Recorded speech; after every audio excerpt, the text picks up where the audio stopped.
We are chanting of praise.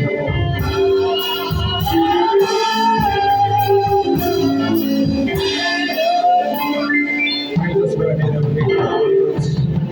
Let all of your hands come on the ground. Hey, let us strap up at the other and let us strap up the belly.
I want you to take 1 minute and pray the Holy Ghost before we sing.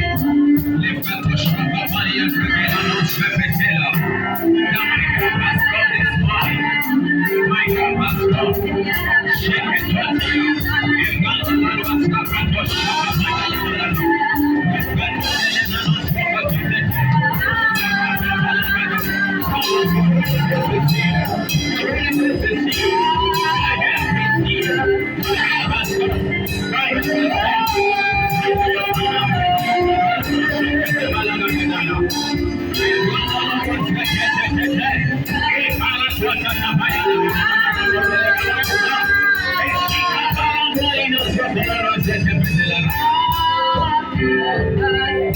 in Jesus' name we pray.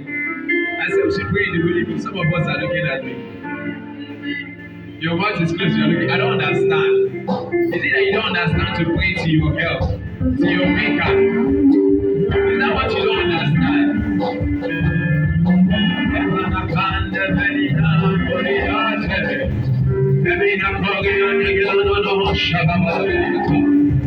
In Jesus' name. Please be seated. Amen. Conscience, UMC. Please, can I have you guys stand by here? Conscience and UMC. Hallelujah. Amen. Come on, look at your neighbor and tell your neighbor, welcome to church this morning. Welcome to church this morning. Can the sound come down a little bit? Toby, please give me strings. Tell your neighbor you are looking beautiful. You know the Bible says line up to one another. So if your neighbor is not looking beautiful, tell the person the truth. Hallelujah. You are all looking beautiful. Jam your hands together for yourself. Amen. I want to say thank you to our fathers, the pastorate, the ministers and elders. It has been a wonderful year. Hallelujah. Please, can you help me celebrate them? Help me celebrate them. The pastorate, the elders, the ministers. Amen. Hallelujah. You know, as young people, I always tell young people that we love to run. We love to show that we have the zeal. But if we are running without receiving something from the fathers, we are running in vain. Have you seen when they are running the Olympics? 4 times 4 relay race. Amen? 4 people are running it. No matter how the speed that you carry, you that you are in front, if the person coming behind you have not passed the baton to you and you keep running, if you like, cross the finish line, your race will be counted nothing. The Bible says that he that run, except he run lawfully, even though when he gets to the finish line, he's still running in vain. So as young people, we are running with zeal. Yes, the anointing is there. But then we still know that there's something we need to collect from our fathers. So whenever I have privilege to minister and I see our fathers in our midst, come on, I'm full of joy. Because I know that when I have a mistake, when I do something that is wrong, they are there to correct me. Amen. So young people, when the elders are correcting you, don't say it. No. Even God, He said, those that I love, I chastise. So we don't run without collecting the pattern. And you don't pick it up by yourself. It has to be given to you. The last generation has to give it to the next generation. Moses had to give it to Joshua. The reason why the children of Israel suffered casualty after the death of Joshua was because Joshua did not pass the baton to anyone. Elijah passed the baton to Elisha. The children of Israel still had a prophet. But after the death of Elisha, they were suffering casualties. Why? Elisha did not pass it to anyone. So if you look at the revival in the body of Christ, anywhere you see a loophole of darkness, go and check. Those that were supposed to receive the baton from the fathers that were carrying it were claiming big boys and big girls. We're claiming we have rema, we are anointed. So instead of we humbling ourselves to receive the mandate and blueprint of God from them so that we can run the race, like Habakkuk, I will set myself upon the tower and watch. And what He will say to me, and God say, write a vision, make it plain, that he that read it will run with it. That young men and young women, you will run with the vision, not just running. There's an adage that says that what an elderly person see while sitting down. As a young person, if you like, climb mountain, you will not see it. Amen. You will not see it. It's not a curse. It's reality. It's scriptural.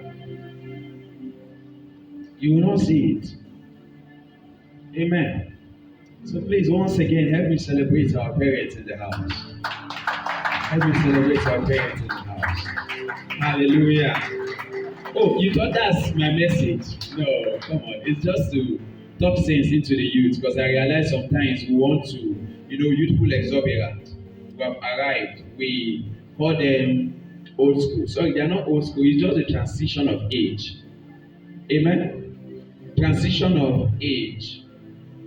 So we should understand that no matter how educated you are, there's still something we still need to collect from them. Hallelujah. This morning I will be discussing with us kingdom keys. Those of us that were here on Friday, it was a nice moment. We dropped weight. Hallelujah. So this morning I will be discussing with us kingdom keys.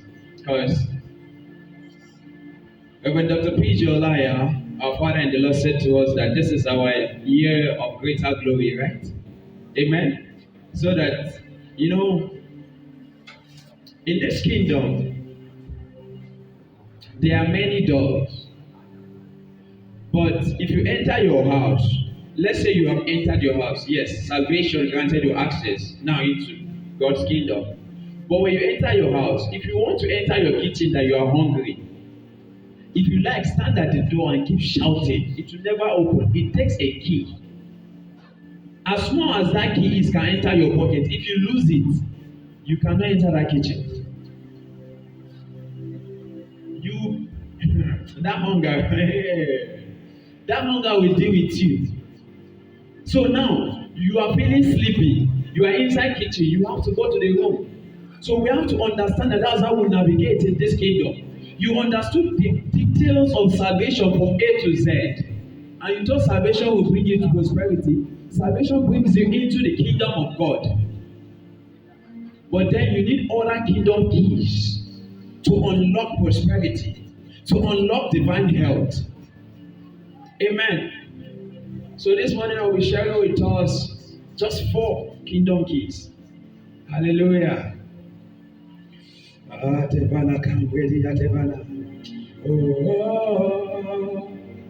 Oh, where's Brother Sam, please?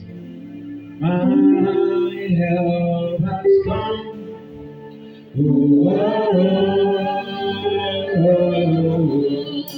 My help.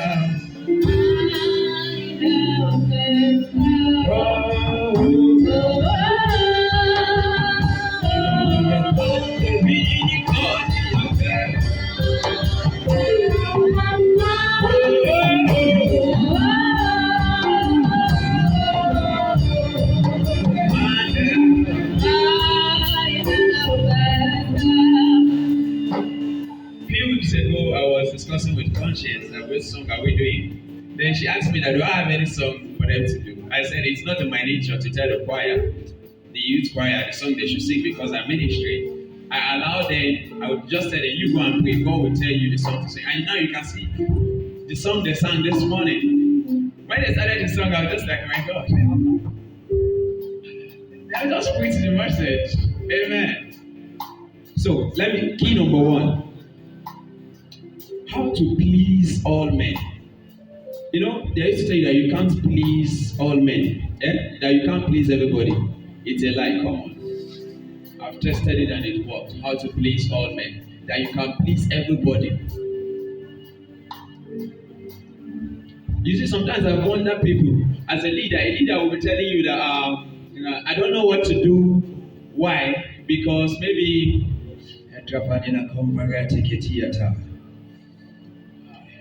that maybe because now come, you two come. Let me give us a practical example now. I'm leading these two persons. What is your name? Blossom, Gideon. I'm leading Blossom and Gideon. Amen. So it's expected of me to make sure that none of them is angry with me, right? So now, and how come we arrived at a meeting and now said to Blossom and Gideon that, okay, I want us to maybe remove this roof here and then put steel sheet. Blossom will now tell me that he has a friend that is a contractor. Gideon too will tell me that he has a friend that is a contractor. I don't have anybody. But then, Holy Spirit have given me information of where to get a contractor that I can work with. Hallelujah. So, I can't just tell them because I'm the leader now that I have a contractor. They have their own opinion too to deliver. Amen. So when I come, I will have to suggest my opinion. He suggests his opinion, he suggests his opinion. If I should say as a leader that I'm going with my own opinion, I've offended both of them. I hope you know that. Amen?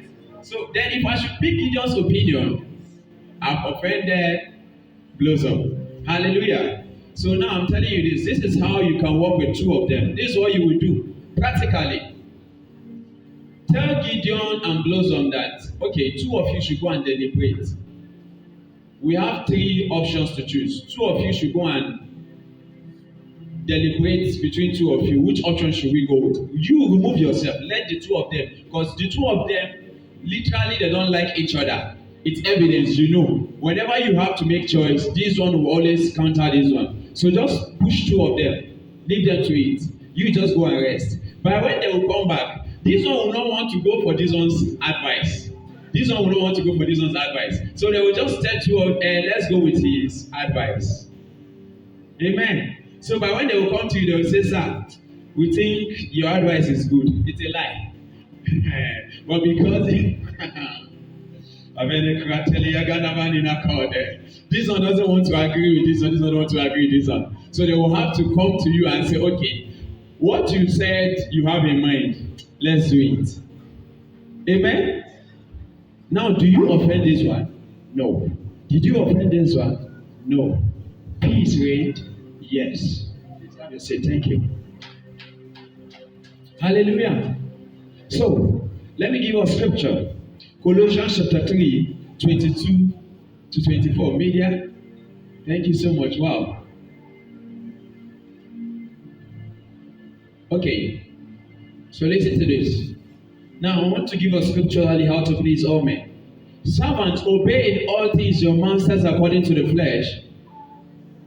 No. 22.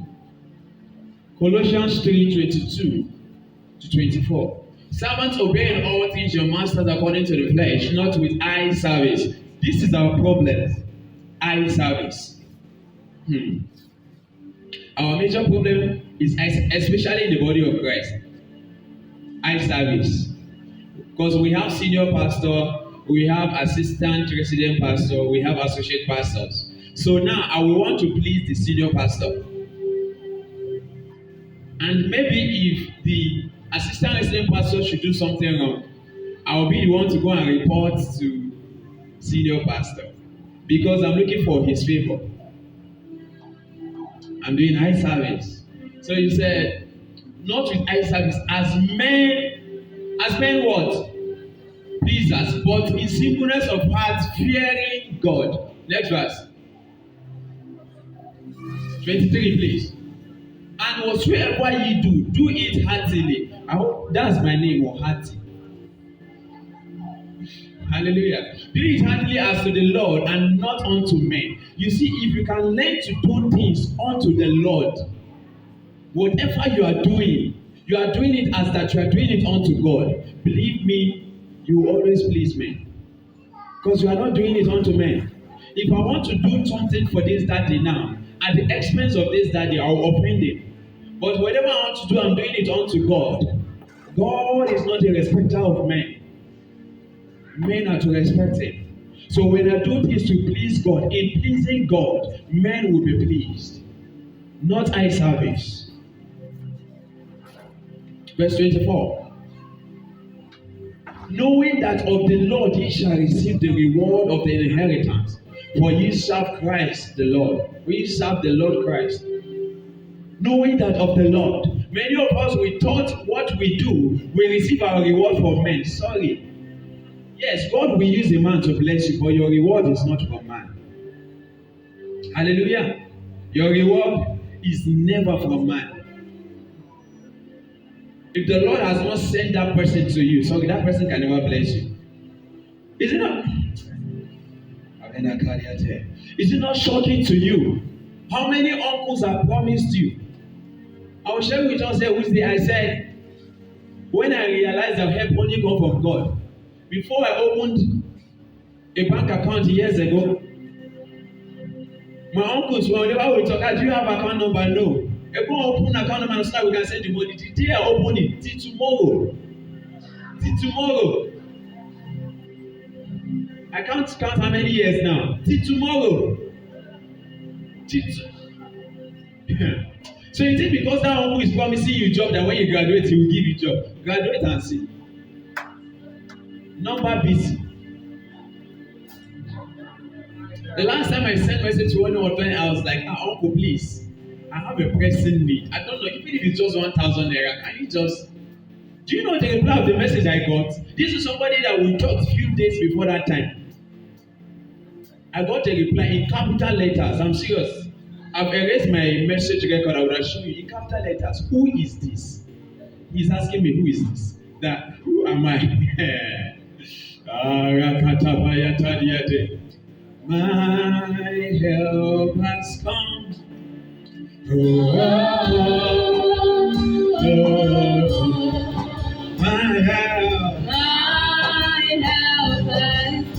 Thank you.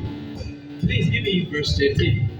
Medium, verse 13, 16, and 17. Verse 13. The same chapter. Forbearing one another and forgiving one another. If any man have a quarrel against any, even as Christ forgave you, so also do ye. Listen to this. You know, I've seen many people will say, why should I forgive him?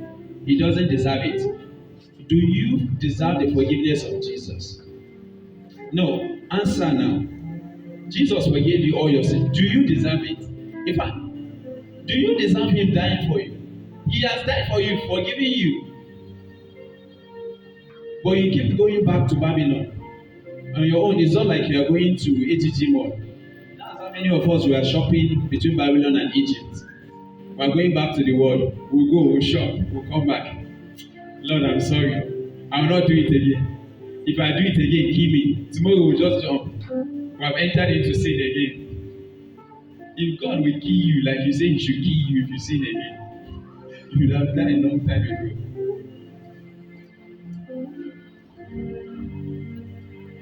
He said, forgive even as Christ forgave you. Meaning, even when that person doesn't deserve your forgiveness, forgive. Verse 16.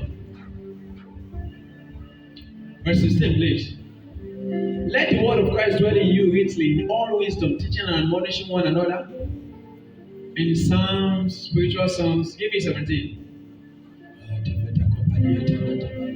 And whatsoever ye do in word or deed, do all in the name of Help me complete it. In the name of the Lord Jesus. This is how you find to please all men. You please all men not by doing eye service, not by doing it to please them, but by doing it in the name of the Lord Jesus. You want to give that a cup of water. Give him in the name of the Lord Jesus.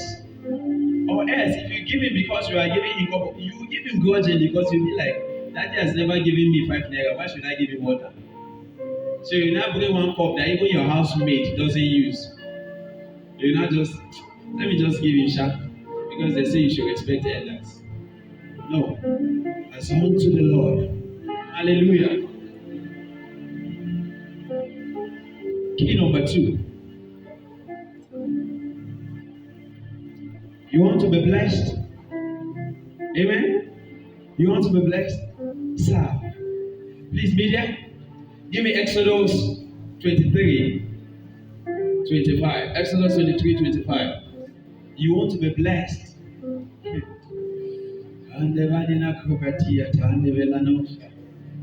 And ye shall serve the Lord your God, and he shall bless. Why is the Lord blessing you? No, come and answer me. Why is the Lord blessing you? Because you serve. So now, can you see the reason why you have been crying to the Lord, Lord, bless me? In church, when we come, there are 2 prayer points that always make our voice to rise higher. Number 1 is, Father, kill my enemies. And I do ask people, what if your enemy is God himself? I'm serious. Because the Lord in the book of Joel said, and I will remove from among you my armies that I've sent among you, my armies. So that means it's the Lord that sends the armies. Who is now the commander of the enemies? The Lord himself. So, no wonder our prayers are not being answered. Lord, kill my enemies. Fry them with red oil. And the Lord is looking at you. I'll never take up area. And ye shall serve the Lord your God. And ye shall bless your bread and water. Can I tell you this? The reason why we've been laboring so hard, living from hand to mouth, is because we refuse to serve. You have been in church for 10 years. The only department you belong to is Wise Men Fellowship. What are you doing in Wise Men Fellowship? Nothing. You thought it's only to contribute money? Come on. The only department you belong to in the church is the Youth Fellowship.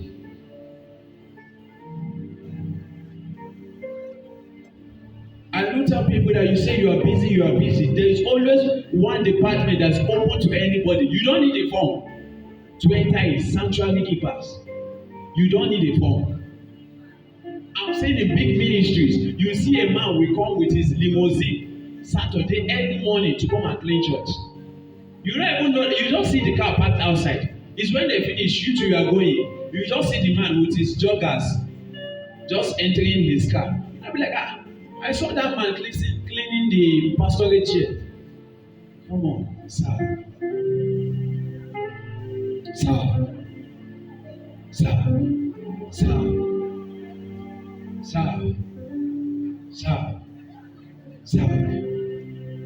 You say there's no opportunity for you to serve. You can't sing. Yes, we understand.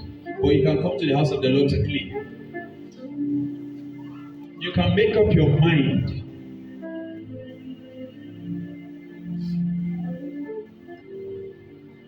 Hallelujah. Revelation 22:12 and 13. Revelation 22:12 and 13. And behold, I come quickly, and my reward is with me, to give every man according as his work shall be. Your work there is your service. So imagine now, I am a man, I only belong to the Wise Men Fellowship, and I say that's where I'm serving in the church. So by when God will come, He only reward me according to what I've done in the. So now I will ask myself, what have I been doing in the Wise Men Fellowship? Even when they come for the meeting, I'm the person that will argue the most. That's my work. I don't bring solution. I oppose everything. Every suggestion they say, I want to do this. I'll say, Kai, there's no the insecurity is much. We cannot do it because of insecurity. Please be delivered in the name of Jesus. You are in the youth fellowship. There, you just mentioned you have lectures. But if your friend should tell you that she or he has a birthday party, you cancel a whole day lecture, and maybe that day you have 8 to 10, 10 to 12, 2 to 4, 4 to 6. You cancel every lecture to attend that birthday party because for morning you wash your clothes, you iron, if you are a male, you go and get your hair cut. If you are female, you need like 2 hours for makeup to attend the birthday party. But they say things in the presence of the Lord. You have lectures. You don't know that. Next verse, please. I am Alpha and Omega, the beginning. In the original context of that scripture, there is no and. Beginning, the end. You are Yahweh, my beginning. After all is said and done, it's only you. You are Yahweh, my beginning. After all is said and done, it's only you. You see the reason why you need to serve God? Reason why? Because He is your beginning. Even when you die, you go and meet Him. And then He will not give you the reward of what you have done on earth. He will give you your profit, the life you have lived. So imagine your whole life.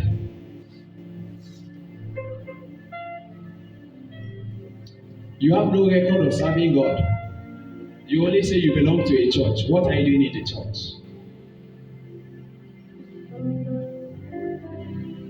Jesus sending his servant in the book of the Revelation 3, he said, I know thy works. I know your service. If God can talk about people that are serving, that are working, he said, you are neither cold nor hot. They are serving, they'll talk more of you that you are not serving. And you want to be blessed, please serve. Amen. Key number 3. I'm trying to meet over time because we have a lot to do this morning. Hallelujah. And amen. This morning I have a privilege to have one of my team members, part of my ministry. We started 2016. That's 5 years ago. Amen. So some people will see me, they will think maybe I just started preaching today. Come on. There's a track record. All the way from Kaduna, Angela Magic. Please help me celebrate Jesus. She came all the way from Kaduna, so I told her that, okay, this morning. She came on Friday. She was there with us on Friday. So then she came this morning. Hallelujah. Key number 3. How to keep things. Some of us, God have given us things, but then we lose them. It's amazing that some of us who have risen to whereby we started receiving millions, but then suddenly you realize that those millions are becoming 900,000, 700,000, 300,000. Some of us, God has given us car. Some of us, our business, we started well, but we don't know how to maintain it. So this morning, are you blessed? Oh, come on. I talked about serving and then our face changed. It's the truth though, I'm telling you. Because the value of my life, so much of you I carry.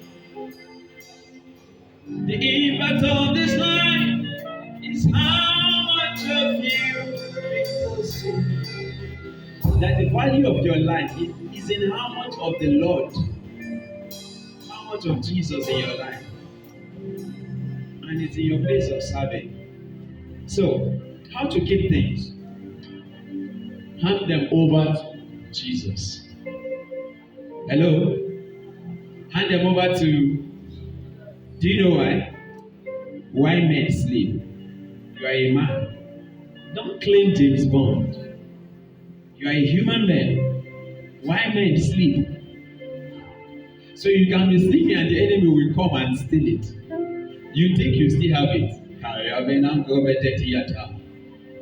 So because you still have the car, you thought the enemy has taken it. So you just realize the car will start giving you issues. Until you empty your whole savings to fix the car. Then last you sell the car. And then by when you sell the car, maybe you are owing your mechanic money. You now have to pay debt.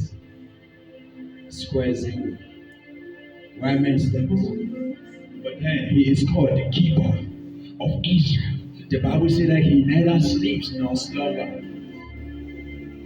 So if you decide to hold it, when you sleep, the enemy will come. But when you give it to him, he doesn't sleep. So tell me, how will the enemy will come and take it for him? Because you don't know the hour when the enemy will come, but he knows. Because he designed the beginning. He designed the end for the beginning. He knows. So you want to sustain this. You want to keep things to last in your hands. As one into ministry, pastors, listen to me, please. You want to keep members? It's not by trying to please this one. No. You preach this one today.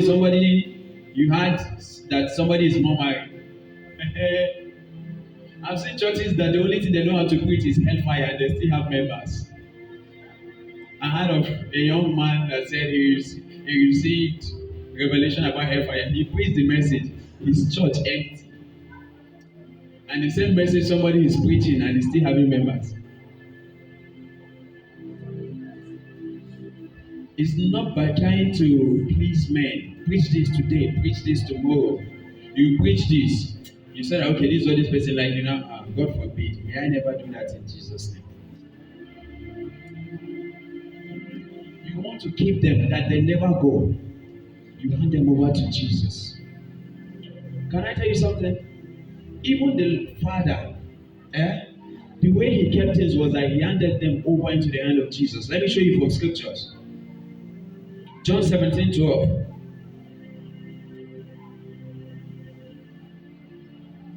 John 17:12.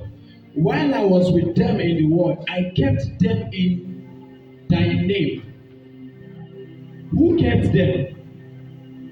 This is Jesus speaking. Who kept them? Jesus. I kept them. Those that thou gavest me, I have kept. Please, why is the scripture no ahead? And none of them is lost, but the son of perdition, that the scripture might be fulfilled. Because there has been a prophecy. So that was why Judas, the scripture said, it was only him. Jesus said, none of them. So the only way you can keep that your children can go to school, they will call you that they are having riot in Usman for you. And then you'll be perturbed as a parent. But of course, when you remember that, no, this child, I have placed him in the hand of God. I know God is faithful. He's able to keep it. Come on, your mind will be at rest. Because your child is there, you are here, you can't see the child. But when you remember that there is the God that have all seeing eyes, then you can talk to him that, oh, precious Holy Spirit, how is my child doing? He will respond to you. I'm serious. The reason why you have not been hearing from him is because you only come to him when you are in need. I don't tell single people. The voice you have not been hearing, now you want to marry. Father, tell me who my husband is. The father that you have not been talking to. Now suddenly you want to hear him. You not hear him. Because he said, my sheep hear my voice and they follow me. To be a sheep, go and study the characteristics of sheep. They follow stupidly. They follow the shepherd foolishly. So you now you believe you are wise. God is telling you follow here. You are following here. You want to cut shortcut. Then last, God say follow here. You refuse to follow. You now follow short. Your shortcut is not even longer. Because when you follow here, you still go. You appear there where you should have followed. You now get there, you're not telling God after like 20 years that you have wasted. God, who is my husband? Who is my wife? Do you know what God will do for you? In His mercy, He will return you here. Then He will not give you speed, quantumly. He will push you forward so that you catch up with time. In His mercy. But if the Lord has abandoned you like the children of Israel, I do tell people, because God is feeding you, providing for you, doesn't mean you are still in His agenda. Ask the old generation of children of Israel, they were eating manna and quails. But God kept them in the wilderness for 40 years until all of them died. So they have been sentenced to death, but God was still feeding them. So God can be feeding you, whereas you have been sentenced to death. So because you say you are chopping life, you are a young man, you are chopping life, you toast this one, you are wasting your life. You thought you are chopping life. Okay. Hallelujah. So you know that this is it. Lord, I commit my life into your holy hands. I travel always. People will ask me, are you not scared of kidnappers, bandits? I'll be like, why should I be scared of them? I don't understand. I don't like human beings. When I was in Lagos, somebody was like, I'm traveling back to school. I said, yes. He said, Boko Haram. I said, Boko Haram, I see them as people who I should evangelize. I see them as loved ones. Because the Bible said that for God so loved it. So they are part of the people that the Father loved. Amen. So I'm not scared. Oh, my eyes have seen. Come on. So I know that when you put things in the hands of God, He can give it, no matter what the trouble. So you always have peace.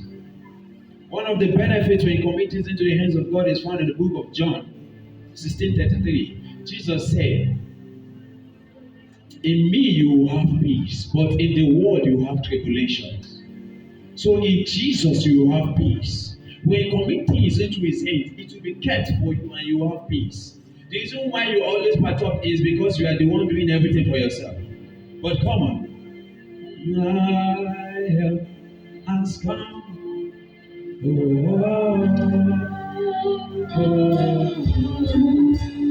So just think.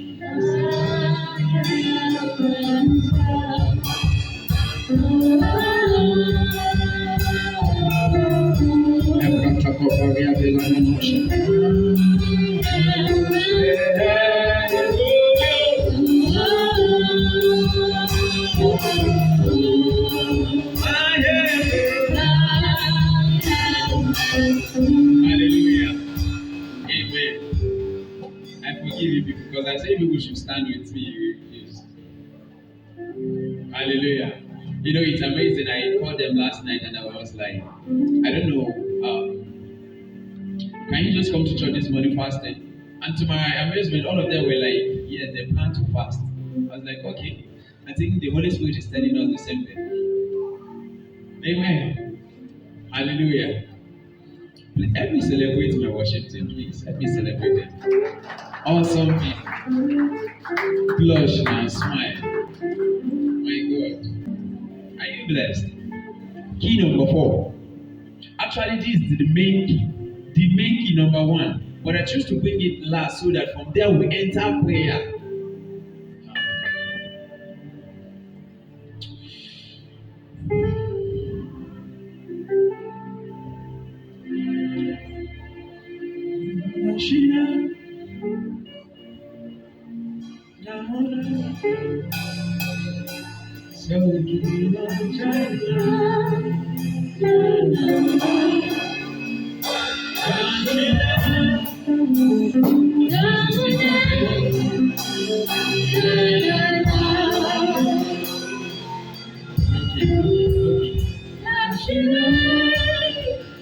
Okay.